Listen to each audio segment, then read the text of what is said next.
On peut également aller plus loin en se demandant quelle forme prend le message, par exemple une lettre, un discours oral, et quel en est le sujet principal. Pour comprendre la situation d'énonciation d'un discours, il faut distinguer deux types d'énoncés. L'énoncé, c'est le message que vous allez émettre, puis transmettre. Il y a tout d'abord l'énoncé ancré. C'est un message qui est lié à une situation d'énonciation précise. On ne peut le comprendre que si la situation d'énonciation est identifiée. C'est par exemple le cas de la phrase « Que penses-tu de mon idée ?» qui nécessite de comprendre qui parle à qui et à quel sujet. Il y a ensuite l'énoncé coupé, qui lui est un message qui peut être compris même sans identifier la situation d'énonciation. Par exemple, dans la phrase « Ce jour-là, il pleuvait sur Paris, les enfants jouaient dehors », nous n'avons pas besoin de connaître la situation d'énonciation puisqu'il s'agit d'une description. L'énoncé ancré peut être identifié grâce au pronom personnel utilisé « je »,« tu »,« nous » et « vous », alors que l'énoncé coupé va plutôt utiliser les troisièmes personnes du singulier et du pluriel.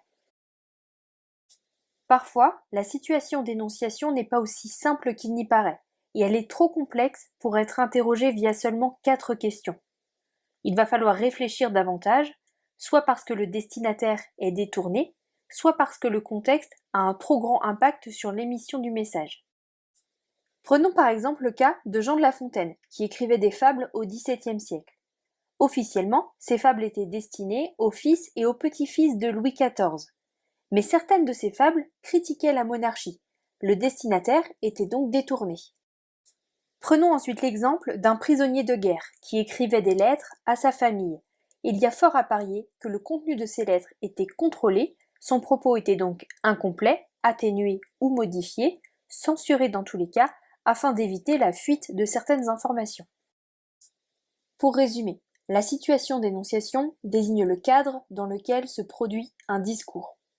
Pour l'analyser, il suffit de se poser 4 questions : qui, à qui, quand et où.